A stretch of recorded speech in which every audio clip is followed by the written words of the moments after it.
Is KYGO the best striker since Henrik Larsson? Who is the best striker since Henrik Larsson? Well, we discussed that and we decided on the latest Patreon exclusive video, patreon.com/20minute Tims, where you can watch that. You can get match reaction podcasts, you can get extra writing, extra videos, extra podcasts from us, and you can support this podcast.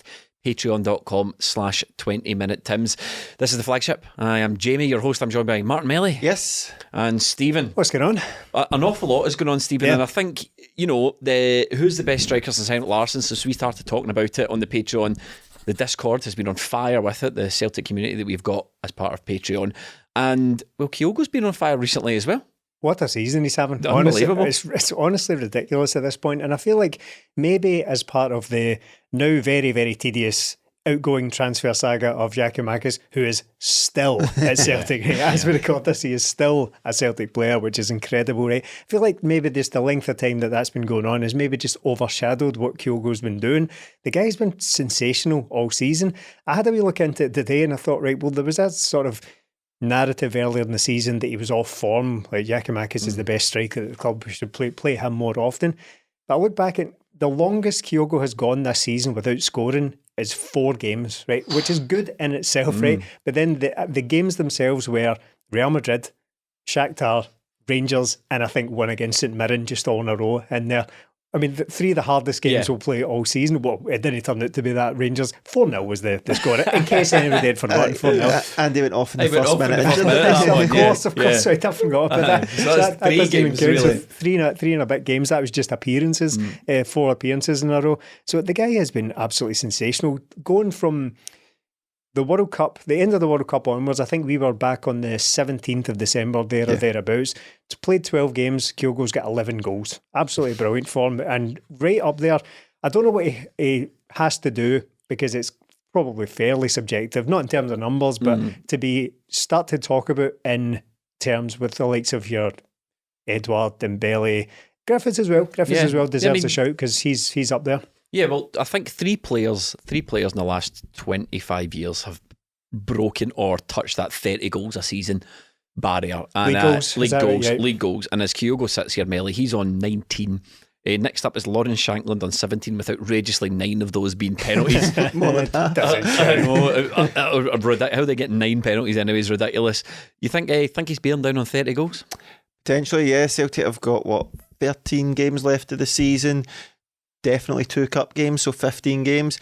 It was going to be tough, but last season we've seen how good KYGO can be, and we just seen this little magician up front, and it's sort of maybe taken away from how good he's been this season, because we're just turning up expecting him to score, but he can score all types of goals, and he could get there. It's just if he avoids injury, I think because last season he missed a fair chunk of the season through injury, didn't he? But this season he's managed to keep himself fit. He's been fit and firing, something that we need in a striker.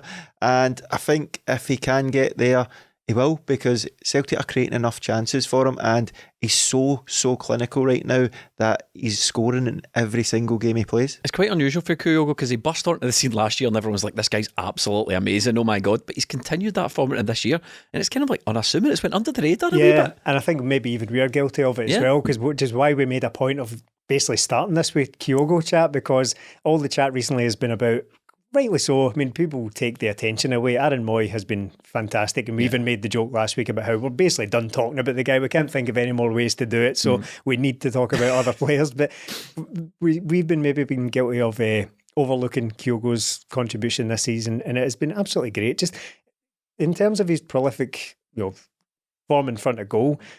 But other than that, his movement is quite unlike anything I've ever seen for a Celtic striker as well. I mean, you take the obvious comparisons aside from like Henrik Larsson and all that, but his movement is unbelievable. And I think it's maybe only when you're at the games you get a full view of it as well, because if you choose to focus on KYGO, like one of those old Sky Sports player cams from back in the day, what a reference that is. Remember that, kids? So if you focus on KYGO, you often see him making amazing runs, and you just want the guy to spot it, whoever it is, whether it's Greg Taylor or Aaron Moy or Matt O'Reilly, Tati, who's ever get the ball. You see KYGO making this run, and all of a sudden he ends up in like 10, 15 yards of space, and no one quite spots it. Is that a frustration? Is that something that is that like the key to unlocking the full potential of Kyogo? Do we need a guy in there that can absolutely spot these runs and find them? Yeah, and it's not even a criticism because all those players are very good and have contributed massively this season. It's just that they don't seem to be quite on the same wavelength as Kyogo, but that's not because they're inferior players are in that. It's because he has just got this kind of preternatural gift for being able to take up space on the pitch that no one else, defenders don't seem to know where he is at any time either. I remember it's a kind of story, a comparison I've borrowed from another podcast before, but I remember hearing someone talking about Kevin De Bruyne years ago about how he plays like he's got someone in the top of the stand feeding him information for an earpiece. He seems to see the pitch from above is because he's able to see these spaces that no one else does on the pitch. So all we really need, I suppose what I'm saying is all we need is Kevin De Bruyne on the pitch. I mean, Man City look as if they're in a wee bit of bother. They might need a sale quite recently. So they might need a sale. Melly, is the key to, do you think, as ridiculous as it sounds, do you think that there could be a key to getting more out of Kyogo if we sign Kevin De Bruyne? But when the teams start to finally click, because Ange's always saying, especially with the Japanese players, but with Ryo Hatate as well, that there's much more to come from Ryo Hatate. See, Ryo Hatate turns out that player who can turn and immediately spot where Kyogo's going. That wee improvement in midfield, do you think we could squeeze even more out of Kyogo? I think so. I think when we think of Kyogo, we think the thing that always gets me is the cup final against Hibs. Those were 2 quick balls played to that guy, and within an instant they're in the back of the net. You didn't know where it came from. All of a sudden you're 1 each, then 2-1 up after being 1-0 down. So that's when you think about Kyogo. Maybe it is the fact that Celtic are like just constantly on the front foot, that teams don't leave much space in behind. So it would be interesting in another world to see him play for another team and see how he does. But I think that was something we worried about at the end of the season when Tom Rogic left, that maybe Celtic are going to lack a wee bit of creativity in midfield. But we say Matt O'Reilly's not been as good this season. He's got the most assists in the league. Ryo Hatate's stepped up. He's been great after tiring out towards the end of that last season. Aaron Moy's been great. So Celtic have been very creative, and when we are creating chances, Kyogo's scoring goals. It's not at the point anymore where he's missing these chances, but I think all that's missing for Kyogo now is that Champions League goal, because he's got the goal against Rangers now. He's got important goals for us in Europe. He's just not got that Champions League goal. But can he get more? Yeah, I think he can, because I think he's an ever-improving player, and I think Celtic are ever-improving as well, because they've got a sort of consistency now, whereas last season it was so stop-start with all the changes, but we've got a consistent team. It's a consistent squad of players that come in and out, and a consistent way of playing. And now we've got quality on the bench that if Celtic are struggling, we can bring on fresh legs to create more chances for them, but we can also give Kyogo a rest when he needs it, and we didn't have that last season. That's where he got the injury. I mean, he will have to be consistent, because I think, we've done the scouting podcast for that came out, and the scouts sort of confirmed what we were sort of thinking about him, that he's more of a word that we don't really like to use in this podcast so much, but he's a bit of a project signing. He's not the complete finished article, and I think with the run-in, I think you don't really want to get a situation where you're relying on for the goal. So having Kyogo in this form, being this consistent, is going to be key for the run-in. Oh yeah, I mean, it's very, very early days. It looks promising though. I like what I've seen from him so far. Key in the 4th goal for Andy Considine, that poor boy. Oh mate. Woodgate. He's a Woodgate. And another reference for the kids here, I remember Lee Wilkie, former Dundee stopper back in the day. It must be 20 years ago now.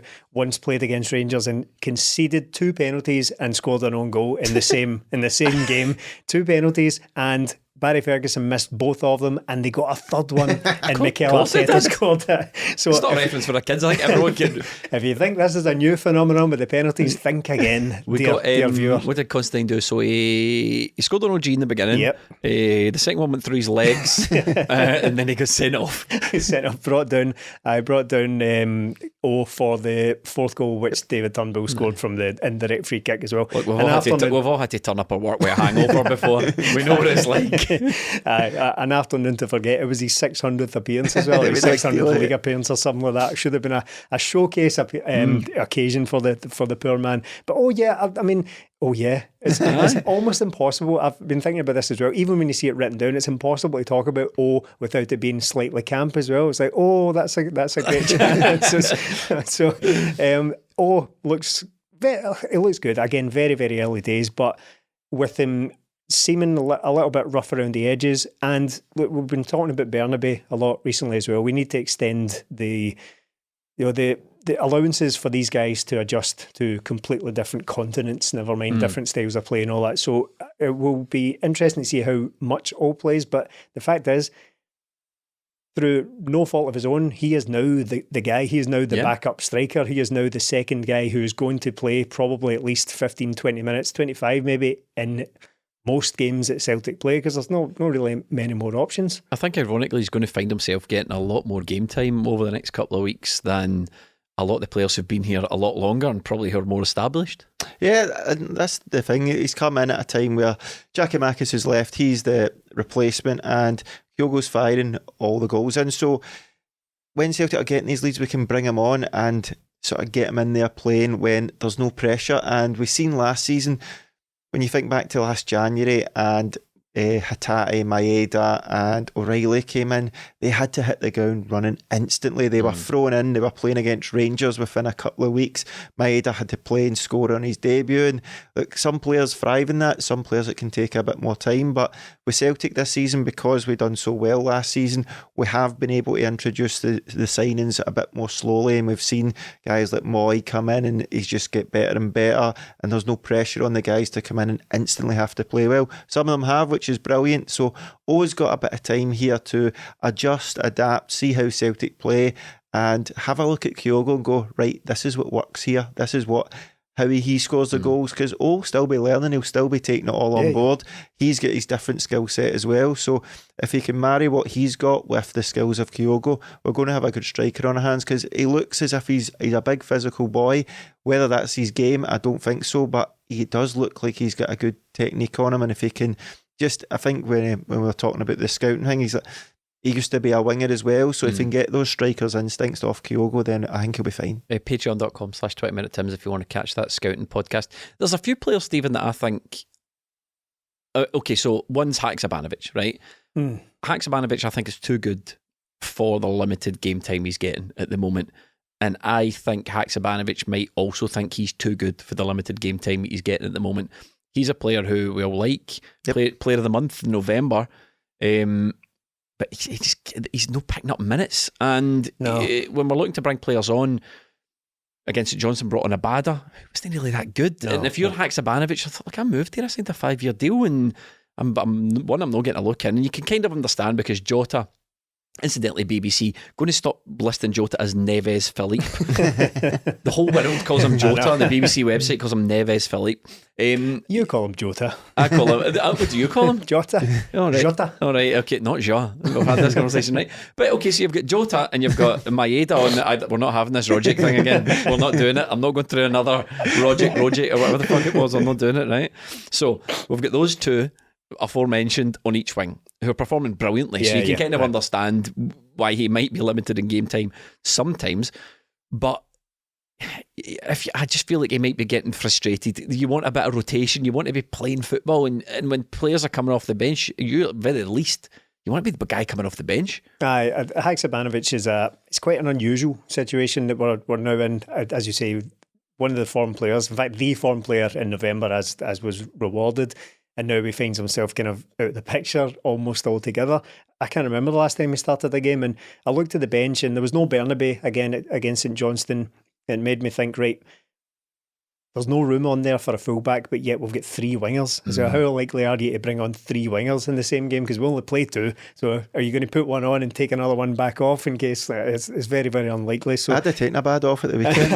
Well, there is that. So Haksabanovic, I feel like we probably concentrate on him because he's a relatively new signing with a long-term contract, but I think there's so many players in this squad that are probably too good for their current status. I look at David Turnbull as well, and I don't mean to say that he is too good to be behind Hatate and Aaron Moy, but he's too good a player to be sitting languishing on the bench. He's got 4 goals recently as well for Celtic. Maybe players 5. don't like it. No, more than Ryan Kent, by the way. It's very, very limited playing time. But you've got guys like that. I think James Forrest, this is going to sound like a grenade here, I think he should leave. I think he should leave Celtic. Let me go further. I think he will leave. Yeah. I think James Forrest will leave at the end of the season. Not because, look, James Forrest modern Celtic great, everything, whatever word you want to put on. See if you want to call him a legend, I'm not going to argue with that. I don't really care about the difference of the definitions of those Have two you read things. this book yet, though? I am one chapter in. Okay. Yeah. Because I got Stephen, if you missed it, at Christmas time we do a wee episode where we get Christmas presents. Stephen had been chewing my ear. GBH in the ear. Oh, Jamie, please get me James Forrest's book. So I got you James Forrest's book. One chapter in. What do you think? Yeah, too early to say. All right, okay. Right. James Forrest, I don't mean to imply that I'm wanting James Forrest chased out the door. Far from it. What I mean is he's too good a player to be a bit part player for the rest of his career, for the next 3, 4, whatever seasons it is, 3 seasons at Celtic. I don't think he should stay at Celtic. He's too good a player. He could go and be a really cracking player for someone, but we've got loads of players in the squad who are too good to be bench fodder for Celtic, but it's a good problem to have. Well, that's the challenge that Ange's got, I suppose, isn't it? Because you have to keep all these players happy. You have to find, and he has previously said, look, there's plenty of minutes here for you. If you want guaranteed game time, go to a team where the competition isn't as great. And he has to keep all these players busy and active and encouraged and wanting to play for him. That's fine. But the challenge is, if players knock at your door, like David Turnbull knocks at your door, Haksabanovic, I'm not saying he's going to leave, but in talk's sake, look, I'm not getting enough game time here, just like Giakoumakis did, David Turnbull. And then these players start to get a bit... It's okay saying to them, okay, go find somewhere that you can play. But we've got the job of replacing them, and these are quality guys in the team, and it's not just, the assumption is that you just lose David Turnbull and go buy someone as good, or you lose Haksabanovic and just go buy someone as good. It's not. Football transfers are really that easy. So do you think Ange's got a bit of a job in his hands going forward, keeping all these players happy? Potentially, but I think it's a very good thing to have, because last season, again, we've seen it. We had nothing on the bench, absolutely nothing, and it killed us at the start of the season. Now we've got players on the bench who can come on and change it. But the good thing is, with these guys, there's nobody on the bench you're thinking you should definitely be playing, because when you're looking at the guys on the pitch, all Ange has to do is, well, you can see what I see when these guys are playing. Yeah. Greg Taylor's been brilliant, so Bernabe, maybe not getting the games you want. Carter Vickers and Starfelt haven't lost a league game together while playing, so Kobayashi, Jens, Welsh, you can't really argue with that.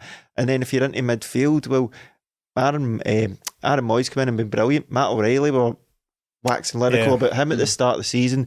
We've had it about Hatate, we're waxing lyrical about him. Hawata's came in, right, fair enough, mate, maybe not get the game time, but Turnbull... I'm not so much concerned about Kobayashi and Hawata, because they'll know the score. I'm sort of looking... The ones I'd be looking at specifically are probably Turnbull and Haksabanovic and Forrest. Those 3 guys who are bona fide players in their own. I mean, David Turnbull was a first pick for a lot of it. He's kind of drifted out. James Forrest is sort of reaching the end of his career. On Haksabanovic, I will couch what I'm saying. Is that the word? That's probably the word? Yeah, I think so. Well, what I'm saying was, I had to be looking into his previous career. He's actually, even though we're talking about limited game time, he's played more for Celtic this year than he has for his last couple of clubs. So it's not, he might not find it's unusual, but again, there's no denying his time has been limited. It has. I think it's just been a bit of stop-start from him, wasn't it? And this happens a lot when players come in so late in the window. We've seen it with Abelgard, with Moy. It takes him a wee while to get up and running, and when Haksabanovic did get up and running, he looked class. He looked a class player, and I thought, you know what? Most likely it's going to be him and Jota on either side, and they can switch around and it'll be brilliant. My head is there, so I thought he really came into it. Wee injuries, wee niggles have made it stop-start for him, and the World Cup being in there as well, so I fully expect him to come in and probably really push on towards the end of the season. He's not been in a few squads recently with that injury, then he's come back on the bench and he's been coming off the bench. Abada's done okay as well, but after the weekend, maybe I'd say Haksabanovic should get a shot ahead of him. But it's good. It's a good thing to have, because I think Haksabanovic will go on to become an important player for Celtic. Whether we see it this season or not, I'm not so sure, but I still think he can play a massive part. But he signed a 5-year deal. He's a young guy. I still think we're going to see a very good player. And Turnbull's in a sort of position where it's... Well, he's one of 3 players that have got 18 months left in his contract that Ange was talking about. It's Turnbull, Moy and Hart. And I think with Moy and Hart, they're quite different from Turnbull. I think both of those guys would admit that they're probably approaching the end of their career. Joe Hart certainly, Aaron Moy maybe to a lesser extent. But David Turnbull, you'd think he's kind of reaching the prime of his career. Do you think Turnbull and Celtic have got a conversation to have in the summer? I think they'll be having conversations, and I think if David Turnbull agrees, I'd like to see him get a new deal. I think he's a very good player to have about. I don't quite see him getting a move somewhere else. Maybe he will get a move, but maybe not where he wants to go. And a guy comes on and he can score you goals. That's very rare in a midfielder. He's got a good shot on him. It's just he can't get a run of games. But when you've got 3 quality players ahead of you, and I mean that as in O'Reilly, Maeda, O'Reilly, Hatate and Moy, can't really have many complaints because they're all in smashing form. So Turnbull's going to have to bide his time. He has been an important player last year. Ange played him every game possible up until he got his injury, and we got some players in. So we're going to need players. We're going to need rotation. I'd like Turnbull to get tied down in a deal. I think the thing is, though, sort of to play devil's advocate here a wee bit, Melly says, like, you've got these good players in front of you. You can't have many complaints. David Turnbull go, well, yes, I do. Yeah, I don't care how good these guys are for Celtic, because I'm currently not getting as much game time as I want, and I'm going to have to go somewhere where I'm playing every week, or I'm getting more game time, or I'm a first pick. It's not my problem. These guys, you think these guys are better than me? I'm trying my best every day. There's 2 ways to look at this for each scenario, and with all we've said about the shape of the squad already tonight, and you two are both kind of summing them up respectively. It's like you're looking at it from a player's personal perspective, and you, Melly, are looking at it from but we need these things. It's probably key. It's probably important to look at both, because is that good enough for David Turnbull going forward? Like, because he doesn't start a single game for Celtic, or very, very rarely does. I mean, I don't know. If he's perfectly happy to stay at Celtic, then I would definitely keep him as well. Yeah, for sure. I just wonder if it might just get to the point where, I think Ange has been clear about, I think he actually said that he's constantly talking to these players, particularly Turnbull, Hart and Moy, about what they want to do, what they are. I don't believe him, by the way. I'll tell you why I don't believe him. It must be brutal. I don't Turnbull and Moy, lads. I don't believe him, and I'll tell you why I don't believe him, right? Because first of all, getting a conversation with those 2 guys are like getting a blood out of stone, right? But secondly, any other time Ange is asked about player contracts, he goes, that's nothing to do with me, that's up to Michael Nicholson. Well, that's above my pay grade. So he didn't. So to finish what I was saying, that he didn't say he was talking to them about their contracts. He's asking them what they want for their careers. He's talking about to them about the way he put it was ambitions. So if he wants to, if, for example, David Turnbull is, and we're only speculating here, if he's not happy with his game time and wants to go play for, I don't know, Crystal Palace, something like that, who knows, but if he wants to do that, then Ange doesn't strike me as the type of guy who would hold that against them. He'd probably just be like, well, you're fine, man, on you go. Clear off, you flyman mongrel. Clear off. 2 weeks in a row. Spot on again. Absolutely nailed it. Got a lot of good compliments on my accents last week, so I did my impressions. Nailed it. We've absolutely nailed it once again. But yeah, they're good problems for Celtic to have, but from a human perspective for these players, it can't be easy just sitting around thinking, well, we've got good players ahead of me, so that I'm happy with my lot. Haksabanovic is in a tough spot because Jota and Maeda have been brilliant recently, and they both provide something. Has Jota been brilliant recently? He's been a lot better, certainly a lot better. But they both provide things, individual things that Haksabanovic hasn't just yet. When you look at like Maeda, everybody knows about his work rate and all that, but he's actually one of the most prolific tacklers that we've got in the squad as well. And that leads me to, we'll maybe mention McGregor as well, because he got a wee bit of criticism for his performance against St Johnstone, and rightly so, but he was still one of the most accurate passers, and which is amazing on that pitch. Exactly. So that pitch was terrible, and I'm not getting on my high horse about that, because Celtics is quite poor as well. But McGregor has been one of the most important defensive players in the team, and for these games, two away games in a row, McGregor has had the most tackles in the game. It's never a lot, it's only ever 3-4 maybe, but it's always the most in the game. And when Celtic are playing against these teams, you might say that they don't pose much threat, they don't attack that much, but that's because it's snuffed out immediately, and it's because of guys like Maeda and McGregor, and latterly Starfelt as well, who's very good in the air. That's why they don't get a chance to attack. So Maeda, it's very, very difficult to replace on that wing for that reason. And Jota's the kind of main guy. He's the most creative winger. It's a tough spot for Haksabanovic to be in, but I don't really know how we get around it. Speaking of tough spots, I'm going to put you guys in a tough spot, right? You have one contract. You have Moy, Hart and Turnbull, but you only have one contract to offer them. Who's getting it? Oh, I thought we were going to play bench, sell. No, more creative than that now. You've got one contract between the three of them. Who's getting it? Stephen, Melly. Mate, you need to talk what you think, obviously, because this is it's an audio medium, isn't it? I'd be tempted to go Moy because of his current form, and I think he's still got them a lot to give. Probably, you would give different contracts though. Is the only thing you would probably give Moy a year, whereas you might give David Turnbull 3 years. Yeah, 3, 4 maybe even if he was willing to sign it. But that said, I would probably rather give Moy a year. So you're getting Turnbull 3. Right, so Moy's getting a year. I think I'm the same between Turnbull and Moy for me, and I just prefer watching Aaron Moy, but I think the long term, the value, long term, it's better to keep Turnbull, but I just want to see Aaron Moy play, so I'll go Aaron Moy. Oh, this is terrible, isn't it? It's so bad for David. So you made it up. I know. So David Turnbull bought for what, $4.5 million? Don't know if it was about 4 million or so, something like that. Was it? It was a lot. Closer to 3 probably. Was it? It was a lot of money. Yeah.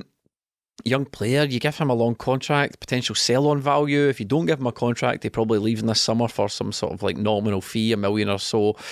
Aaron Moy and Joe Hart, well, we both know those guys have no sell-on value whatsoever. Interestingly, none of us even hesitated over Joe Hart, which is interesting. For me, I think I would agree. I think if you had one contract between the three of them, I would give it to probably Aaron Moy. I'd give Aaron Moy only if you open up your Instagram comments and let us tell us how much you love you. What? I'm just thinking, Moy's got another year on his deal, doesn't he? Mm-hmm. So maybe the best thing would be to give Turnbull the deal because we've got Moy for another season. I think they've all got 18 months. Aye. They've all got the but same. I don't know, after the next year, Moy might be, he'll never be past it, will he? Want my top? No, he's never going to be past it. And we are verging into overthinking this.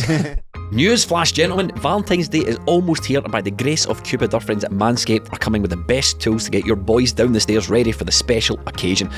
I'd like to propose making February the 13th National Shave Your Balls Day. Who's with me? Get lucky this Valentine's Day and join the 7 million men worldwide who trust Manscaped, the leaders in below the waist grooming. With our exclusive offer, go to manscaped.com and use the code TIMS for 20% off and free shipping. But Stephen, what is Manscaped? Well, it's just a ball sack trimmer. A ball sack trimmer from your podcast mates. No platinum package is complete without the ultimate hygiene bundle to get you fresh from head to toe. This bundle includes Manscaped's premium body wash, 2-in-1 shampoo, body and ball deodorant, and much more. Infused with aloe vera and sea salt, Manscaped's body wash will leave your skin feeling clean, fresh and hydrated all date night long. And for when she runs her fingers through your hair, make sure your mane is hydrated and irresistible with her 2-in-1 shampoo. And don't forget, gents, no date night is complete without Manscaped's signature cologne. Get 20% off and free shipping with the code TIMS at manscaped.com. That's 20% off with free shipping at manscaped.com and use the code TIMS. Join Cupid and shoot your arrow with the Manscaped this Valentine's Day. Do you think Joe Hart was at fault for the St Johnstone goal? A little Since bit. His name came up? Yeah, a little bit. Sometimes, though, it's just a cracking shot. Sometimes it's just a cracking finish and there's very little you can do about it. It's probably easy to blame Joe Hart because he did get a hand to it and couldn't really stop it, really just diverted it slightly higher up the net than it was already going. I don't think so, though. I wouldn't. You could probably have both, though. I suppose you could probably say Joe Hart could have done better, but it's not exactly a clanger, is it? It's not exactly came out and fell over the ball. And it's a strike with the guys. Yeah, it really was. It was a cracking hit. So, no, the strongest I would go on Joe Hart is could have done better. What that means, I don't really know. Could you have kept it out? Maybe not, but could have you got a stronger handle? He wasn't very springy going down that sort of thing. He kind of lurched to the left a wee bit. I don't know if it's the fact that he's got a touch on it makes it look worse for him, whereas if he hadn't got anything on it, we'd do, oh, what a strike. But if he gets the touch, it maybe looks like his wrist goes back a bit. But it's a good strike, and I think that's what St Johnstone were doing. There was a couple of times in the start of the game where they got the ball and they just looked to take an early strike. But when you see the strike, it is very clean strike. It's very good into the corner, but with Joe Hart getting that wee bit on it, can he do better? But it's a good strike, and Joe Hart, he makes the kind of saves, so I don't really have any problem with those kind of saves from him. So I think we'll just put it down to a good strike. We're a winning machine at the moment, aren't we? We're an absolute winning machine. I mean, that's 4-1. I think our goal difference is now 60. I'm pretty sure our goal difference, I've not checked, I should have checked before I opened my mouth, but I'm pretty sure our goal difference is more goals than Rangers have actually scored in the league. Right. And you look at the makeup of the league as well, the state of the league as it is, you've got, within a couple of spaces from Celtic, you're talking about like a 90 goal swing because there's some teams doing quite well in the league. There's only 3 teams. Yeah, there's only 3 teams in the league with like a positive goal difference, which is absolutely absurd. I know Celtic are 10 points off better this now than we were at this point last season. I think Rangers are 1 point better off. Everyone else in the league in the respective positions, not the teams, but the respective positions, have less points. Right. Yeah. Hardly a classic. Hardly a classic league. I think what is it, team 10 wins away from the title potentially? Yeah, there's 13 games to go, 10 wins away from the title. We play Rangers once before the split as well. I think there's 8 games to go before the split, and 5 of them are at home. So look, Celtic are looking really good. We've not lost a league game for a year. Ange has never lost a league game at Celtic Park, has he? So we're looking really good. We've got plenty of home games coming up, and get the 2 cups coming up this month as well. So it's full throttle for domestic honours, and Celtic are going right at it, which is lovely to see. I mean, we still could break Brendan Rodgers, even though we've lost a game and he went invincible. He got 106 points. If Celtic win the remaining games, I think that takes us on to 109. We could still lose one game before the end of the season and match the Invincibles. That's unbelievable for a team that famously, why they were invincible is because they didn't lose any games. Right? Yes. Famously, it really has been extraordinary this season. The form has been unbelievable, and you look at the cases this week. 2 different challenges, but 2 potential banana skins in there. Livingston are, a bit of a bogey team, is very, very strong, but they're capable of getting points against Celtic.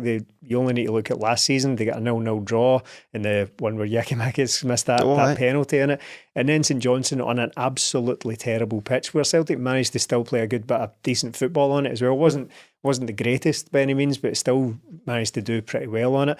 So it really has been an incredible season to this point. I know we're talking like we've already won the title, but it's only because Celtic have been playing like this. Like, we wouldn't be sitting here even talking about it if Celtic had looked like they were capable of dropping really anything this season at all. It really has been something else. It's such a weird league because I'm disinclined to write it off, and I'm looking through our next couple of fixtures here, and historically this would be quite a difficult run. Well, we've got St Mirren in the Cup obviously, but we've also got St Mirren in the league a couple of weeks. St Mirren have already taken points off us. We've got Aberdeen, but they've been abysmal this season. New manager in, though, you don't know. Rangers League Cup final, obviously that's a tricky game. Then we've got Hearts and Hibs and Ross County and Rangers. All these teams at individual times and across different seasons very recently have caused us problems, but this year all these teams, apart from Ross County who did okay at Rangers, are kind of underperforming this year, so it's difficult to tell. We could breeze it and win all of these games until the end of the season and not lose another game, but there are a few games there you don't want to take your eye off the ball too much. No, and Ange will never let that happen, will he? If Celtic drop points, it's because they'll have dropped points in themselves. They won't have taken their eye off the ball. We can have a bad game. We've seen that at St Mirren. Maybe Ange learned from that. There was a lot of changes in that game, but Ange makes a lot of the changes, so we can go on about that. But just looking back at that St Mirren game, what a weird anomaly. Total blip. The whole team just didn't show up one evening. Mad. I think it was Jens and Welsh at the back as well, so that tells its own story. So there's probably 3 guys ahead of the 2 of them as well in the pecking order. So Celtic have got a strong defence which lets us play our football, and that's a massive thing as well, because we keep talking about Jota. I think it was Jota at the start of the season was unbelievable. Taylor, Hatate, KYGO. We've had so many players, maybe they'll be player of the year, maybe they'll be player of the year. But to have that stat where the 2 central defensive pair haven't lost a league game together is incredible. Greg Taylor's been outstanding. Johnston's came in and been tremendous. I thought it was one of probably his best game for Celtic at the weekend. So that defence allows us to build on that. And when Celtic don't look like conceding goals and are scoring goals at the other end, that is a recipe for success. And Celtic are just flying just now. We've seen from January onwards, when we got those players in last season, that what we can do. That's just continued into this season, and we've just added in extra players just to add to this squad. So I think come the summer it could be time for a wee rejig again and get a couple of players to come into the first 11 rather than squad players. And if we do that, boy oh boy, it could be successful. Well, on the defence, I've been really happy with Celtic defensively recently. I've already mentioned the sort of unsung heroes of the defence, like McGregor and Maeda and all that, who defend from the front and allow Celtic to attack the way they do. But the way they defend has been great recently. Goes without saying, of course, because there's been a number of clean sheets in a row that was broken up by a goal, that conceded against St Johnstone. But there's been a lot made of referees, and we've contributed enormously to that in recent weeks. Them all, they're all rubbish. Yeah, we caught that. A wee bit of engagement from the other half on TikTok. Yeah, that's right, kids were on the TikTok these days. Yeah, got quite a lot of that. John, for mentioning the refs, right? But there's been a lot of talk about the way these games are refereed, and things like fouls has popped up very recently. People saying that Celtic seem to concede an awful lot of fouls, despite the fact we've got an awful lot of the ball. So those two things they're almost incongruous. Like we've got so much of the ball, but we commit a lot of fouls. But I look at that as, you could argue that a lot of them are soft, and maybe referees are choking to give them, and desperate to get the cards out and all that. But I think a team like Celtic are always going to concede a lot of fouls because of the way they press aggressively from the front. And there was examples of that against St Johnstone where Jota was booked, and people were saying, well, that's ridiculous. How on earth could he get booked for that? But it was his fifth foul that he'd committed, and they were all things like having just given the ball away, or someone else had given the ball away, and he was straight in there, either pulling a jersey or committing a soft wee push or whatever, just to put people off. And that totally kills the momentum of the other team. It's like, it's professional fouls. Man City were great at that. Man City do a lot of things, by the way. Yes. Check the news on that. But I remember Fernandinho was great at that. So Man City would have most of the ball for that. That's their thing. They have most of the ball. But as soon as they lose it, Fernandinho would just be over, commit a foul. Oh, so no, what, me? No, you're joking. And all of a sudden, anytime the team, even though they're a so-called lesser team and would expect to have less of the ball, every time they do get the ball, their momentum's killed there and then. And Celtic do an awful lot of that as well. So I've not really got a problem with the fact that Celtic, on paper at least, commit a lot of fouls. I think focusing on that as a refereeing problem might be part of the wider problem that we've spoken about recently, but I think it's a red herring, because a lot of it is I'm absolutely fine with, to be honest, because it's part of how we set up. Just as a sidebar, you two watch a lot more English football than I do. Is this thing true about how, although Haaland's breaking all sorts of scoring records, Man City themselves have not actually scored any more goals than they had at this point last season? Really, I've seen this doing the rounds, like how he's absolutely outrageous, but he's not actually made Man City any better as a team. We'll take him then. Flop. It's not working. Him and De Bruyne up there. Flop, Ellie. They might need to get a shot of them. Next up, St Mirren. In the Scottish Cup 5th round. Following that, I think we've got one league game, then we've got the League Cup final, Melly, is that correct? Yes, while I do the dates in my head. That's possibly, correct. yes. I'm absolutely bang on. It's a weird 5:30 kick-off on Saturday night as well, isn't it? Yeah. So with the next couple of games, or the next couple of games in the calendar being cup games, how much pressure do you think there is on Ange to win a treble? It's become sort of... trebles are weird because they were very, very, very rare. Not a thing before and then recently. They became increasingly rare, not increasingly rare, increasingly common. In fact, we won 4 back-to-back. Ridiculous. Which is more difficult than winning 10 in a row, I'm convinced of it. Easily, right? It's more difficult than doing anything anyone else has ever done in Scotland. Because the very nature of cup competitions is you could be put out at any time. You could turn up to some game against like a Clyde. There you go. I was going to say, lower league opposition, or even somebody who isn't in form in your league. You could draw St Mirren, Ross County. You could draw any of these teams and be eliminated. So the fact that didn't happen to Celtic once in 4 goes of 8 separate cup runs is absolutely ridiculous. So I mean, managers that won treble. So we're talking about Jock Stein, Martin O'Neill, Brendan Rodgers, Neil Lennon. Yeah, that's right. There we go. Yeah. All the greats. Well, you can't take it away from me. Did win it. So I'm talking about Neil Lennon, obviously. I'm not talking about Jock Stein. He's trying to take Jock Stein's treble off him. I'm talking about Neil Lennon. Forget the haters, Jock. It's not true. We believe in you. A little known manager named Jock Stein. Does Ange need to win a treble, Melly?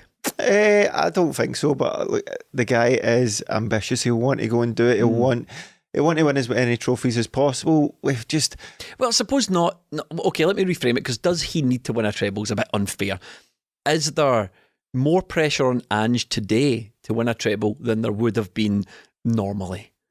Possibly, because they have sort of become the norm, and it was just like, we won trebles. That was us. Because we can't go from winning trebles to just not winning them anymore. That's football fans don't accept that. No, and the way Scottish football is, European football, with a season where we don't have any after Christmas, it's going to be, the pressures are going to be on to win the cups, and we're in a final of one. We've got a chance to get to the quarters of another. And last season, Celtic started in the Scottish Cup semi-final, but that was 1 game. So Celtic were 1 game away from potentially going for another treble last year, with all the upheaval. This season, because we've been so consistent, you're just looking at it going, right, we've got a cup final to come, and we should be in a semi or in a final of the Scottish Cup, all going well. So there's pressure on, but that comes with being the Celtic manager, and I don't think Ange would want it any other way. Me as a fan, I wouldn't want it any other way, because for Celtic to be successful, they have to go out and win games, and that's exactly what we're doing. If we don't win a treble, it's because we'll have had a bad game, and that's why they're difficult to win. Yet we just feel like it's a kind of norm now to win it because of the consistency. I mean, is that the benchmark for a Celtic manager now? Oh, it is, yeah. I mean, I was going to say there, it is ludicrous that we talk about trebles in these terms. Not that they're an ambition or they're a target for a club, but that there might be pressure on a manager to win a treble. If you can't live up to the pressure that Neil Lennon sets. That's the point. The reason it is even a thing, and there would be pressure on a manager to deliver a treble, is because of history. Even if it's recent history, you set your own standards at the end of the day, and the history of the country dictates what the standards are for clubs. The only reason we fell into that absolutely destructive 10 in a row hysteria is because it was 9 in a row, and that was done twice. And then Celtic did it, then Rangers did it back in the day before they died. And then we wanted to better that. Hey, look, nobody else is doing that. No other countries are talking about 10 in a row and all that kind of stuff. And I bet we're the only country, only kind of major footballing countries at a stretch, right? I'm doing well for us here. I'm being generous to Scotland, but I bet we're the only kind of European country who puts pressure on managers to deliver a treble. I mean, of course, it's a great thing, and they do it in other countries, but it's like a once in a... Yeah, because nobody sees Pep winning, but didn't win the treble. Yeah, you know what I mean? Like, he's allowed exactly to be a good manager in his own right. But I think the thing about Ange is he is ambitious, obviously, as Melly says, he's ambitious. But we've kind of discussed this. I can't remember if it was a Patreon episode of this podcast, but, you know, if Ange's got ambitions beyond Celtic, you really need to excel in Scotland. It's not just good enough just to win the league. Look, Ronnie Dyler won the double, never really got linked with any big jobs. Neil Lennon won the leagues here and the treble, never really. Brendan Rodgers won almost everything there is to win. He ended up with a Leicester. So if your ambitions lie beyond Celtic, in many ways, people, not just Celtic fans, but seemingly, or previous history shows, the footballing community expect you to really excel in Scotland. It's not good enough just to be a winning manager in Scotland. You need to do something special. You need to excel. Yeah, and it's almost like trebles have now become kind of context free, because it's been so frequent over the last few years. It's almost become like it's again absurd to talk in these terms, but it's almost become like, we won a treble in Scotland, big deal. Shrug, as if we just basically do it all the time. And the only reason that people think that is because Celtic made it look easy for 4 years. It's not easy. It's far from easy. So yes, it should always be a target and an ambition of the club. I find it so odd, even just thinking about it, to say that a manager needs to deliver a treble. It's such an odd thing to say, just in football terms. I think to do it, we need to be, I know this sounds absurd, right, and people sometimes don't want to hear it, but I think to win the treble this year, we need to be right on it. I think we need to be right on it, and I think if we play at the top of our game, I think Celtic are unstoppable. But I think we need to be right on it if we want to achieve it this year. And I'm not so much talking about the St Mirren game, although I might have just jinxed it by bringing that up. But the League Cup final in a couple of weeks, I mean, that's their only chance really to do anything this season. That's their biggest game of the season. Yeah, it's going to be difficult because no matter what we think of Michael Beale, Rangers have... Putrid little man. Yes, all of that. Oily little piglet. Yes. Yeah, him and he's inherited the gap. Oh, you didn't inherit the goal difference you've got right now. He's increased the gap, hasn't he? He has increased the gap, So he could have done something about that. He could score a few more goals and let in a few less, but... those games, it's going to come down to these games. In all likelihood, it will be Rangers that stand in Celtic's way. They are in the cup final, and with the Scottish Cup, if both go through, you'd expect they'd meet at some point. So Celtic are going to need to be on their game, and I think that's what we need. We need this competition, because it can get to a point if Celtic were to piss to a treble this season. Do some of the players, do Ange think, I've done it all here. It's always a risk, yeah. So you mean it's better for us as fans if he doesn't win one, because we get to keep Ange a wee bit longer? Well, there always has to be targets, doesn't there? Brendan Rodgers said if he felt he could take the club as far, he took the club as far as he could go. We'd argue like he walked out during the season and he didn't really do much in Europe. So there's always the Europe thing. But if we can win trebles, then brilliant. But I think we want to win the treble for Ange as well, because we want him to be put up there with those legendary guys and Neil Lennon. So that's just for you. So I think how do you get in there? You leave Neil alone. So I think we all want Ange to win one, because we want him to be regarded like that. Because yes, to get a bigger job or to pull up trees in Scotland, you need a treble, but I never hear that phrase "pull up trees" on any other podcast apart from ours. But incidentally, copyright it. But I think I smell a t-shirt. Ange pulling up trees.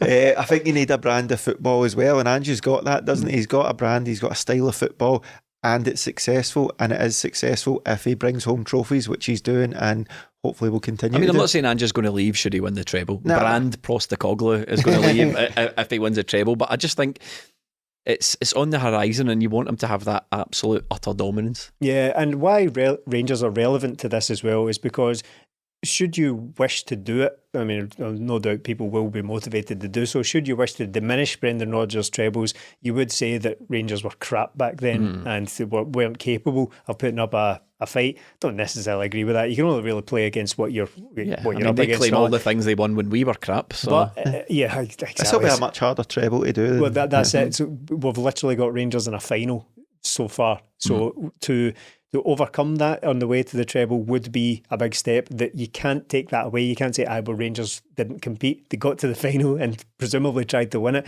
Again, I don't like to talk as if we've already won the thing, but we're talking about the treble in context against, again, bizarre to say, we're comparing it to other very recent trebles. We've got St Mirren to tackle, and then there's Aberdeen, who are sort of rejuvenated under former Celtic Barry Robson, who's taken over there. So there's a couple of things in our way before we can even talk about trebles. But I just thought with this tie on the horizon, it was worth discussing.